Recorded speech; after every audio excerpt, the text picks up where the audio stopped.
আজি আমাৰ ইনডোৰ গাৰ্ডেনখন দেখাব খুজিছোঁ মই প্ৰথমতে আপোনালোকক। ইনডোৰ গাৰ্ডেন দেখুৱাৰ আগতে ইনডোৰ গাৰ্ডেনৰ মানে গাৰ্ডেনাৰজন প্ৰথমতে দেখাব খুজিছোঁ। গাৰ্ডেনাৰজন আমাৰ ইয়াত সোমাই আছে, চিম্বা। এইজনেই গাৰ্ডেনাৰ। তেওঁ কিবাতে এইবোৰ ধুনীয়া ধুনীয়া ফুল ইয়াত ফুলা নাই যদিও ধুনীয়া হৈ আছে। গতিকে আহকচোন চাওক আমাৰ ইনডোৰ গাৰ্ডেনৰ বস্তুবোৰ। প্ৰথমতে দেখাব খুজিছোঁ এইজোপাৰ নাম কি আছিলে? ৱাণ্ডাৰিং ড্ৰু। অ'কে, ধুনীয়াকৈ ওলমি আছে। আগতে সৰু আছিলে, এজোপা আছিলে, এতিয়া দুজোপা হ'ল। তাৰপিছত এজোপা গছ, ইয়াৰ পাতৰ পৰাই বিভিন্ন পাত ওলাই থাকে আৰু সৰু ইয়াৰ এটা যদি ছিঙি মাটিত দি দিওঁ তাৰ পৰা আৰু এজোপা গছ হয়। ধুনীয়া লাগে দেখাত।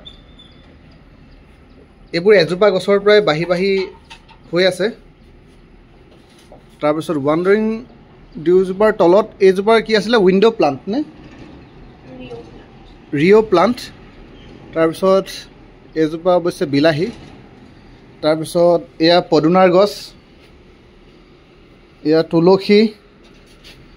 এইজোপা হয়তো জেড প্লাণ্ট আছিল ন? এইজোপা জেড প্লাণ্ট। এইজোপা স্নেক প্লাণ্ট।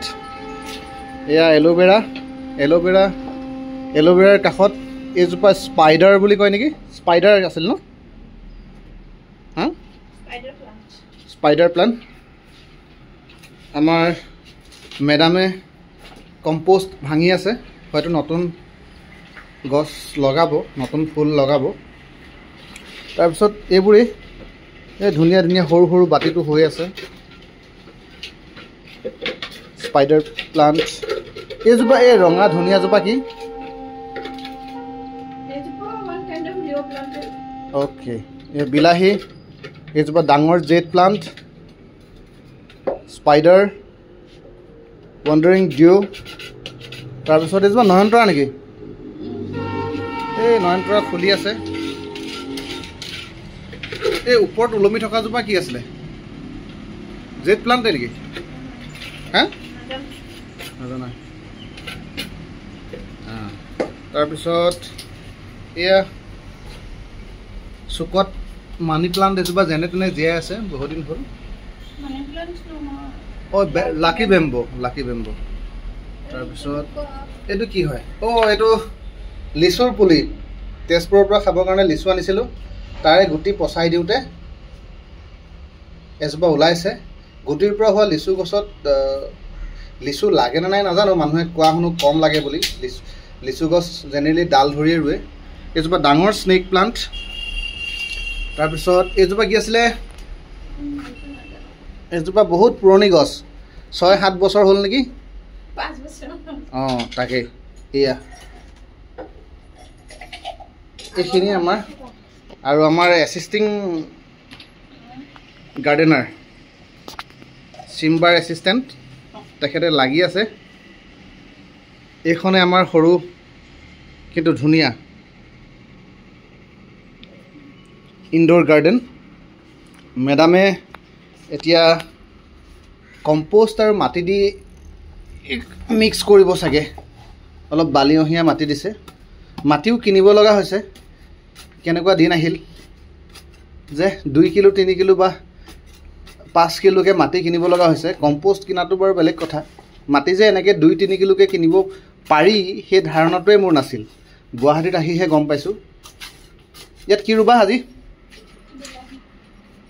এইখিনি সম্ভৱ ৱাৰ্মি কম্প'ষ্ট। য়েছ, ৱাৰ্মি কম্প'ষ্ট। ধুনীয়াকৈ পেকিং কৰি বিক্ৰী কৰে। কেই কিলো অৱশ্যে লিখা নাই। অশোকা ব্ৰেণ্ডটোৰ নাম। 100% পিয়'ৰ ছাপ্লিমেণ্ট ফৰ অৰ্গেনিক ফাৰ্মিঙৰ কাৰণে। এইবোৰ কিয় ভাঙি আছা? অ'কে, ফুটাত কি কাৰণে? ফুটা কিয় কৰে প্ৰথমতে? যেনেকৈ ইয়াত ফুটা কৰিছে। অঁ, পানীটো জমা হৈ নাথাকে।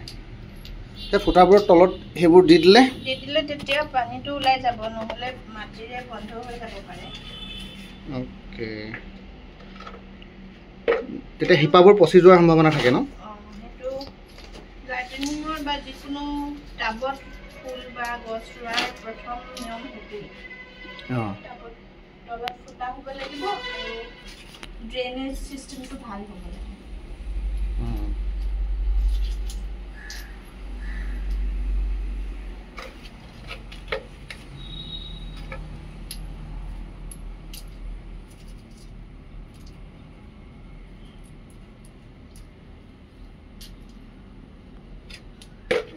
আৰু কেইটামান কৰিব লাগিব।